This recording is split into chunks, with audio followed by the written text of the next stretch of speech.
Сәлем достар, баршаңызға. Сіздермен бүгін өте дәмі аузыңызда қалатын кереметтей гуляш тағамын әзірлейтін боламыз. Видеоны қарамас бұрын менің каналыма тіркеліп, подписка батырмасын басып қойды ұмытпаңыздар.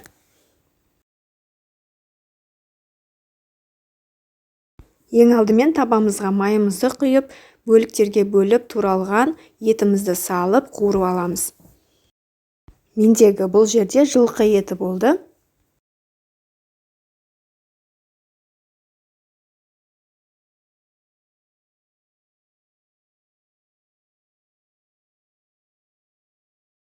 Еттің үстіне тұз, 2 шай қасық томат және бұрышты дәміне қарай салып, барлығын жақсылап араластырып қуырамыз.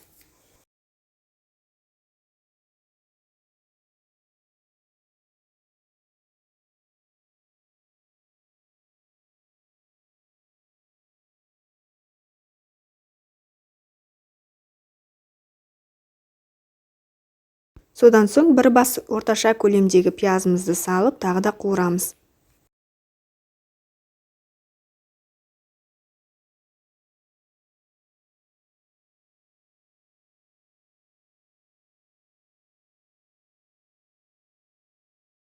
Енді үстіне 1 пиалайдай суымызды құйып, су қайнағаннан кейін оттың астын бәсеңдетіп, 20-25 минуттай қалдырамыз.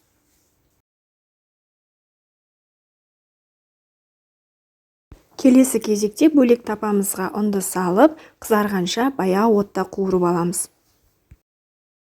Сарғылт түске енсе болды, қатты қуырып жібермеңіздер, әйтпесе тағамнан күйіктің дәмі шығып кетуі мүмкін.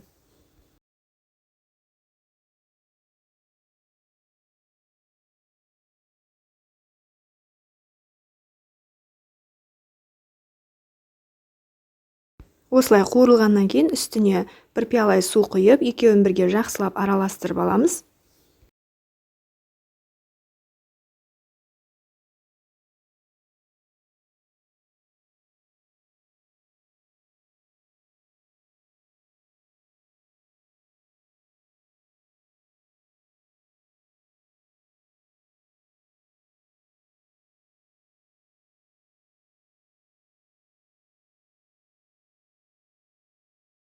Оны 20 минуттан кейінгі қуырылған піскен еттің үстіне құйып жібереміз.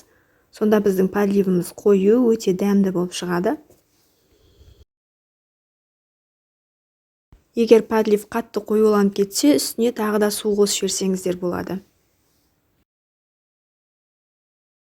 Осымен менің гуляшым дайын болды. Тура осы рецепт бойынша жасап көріңіздер. Сіздерге ұнайды деген сенімдемін. Бұл тағам өте аз уақыт алады, әрі өте оңай жасалады. Дәмі де керемет болып шығады. Сіздердің отбасыларыңызға ұнайды деген сенімдемін. Менің басқа да видеоларымды қарап, қолдап кетсеңіздер, сіздерге алғысым шексіз.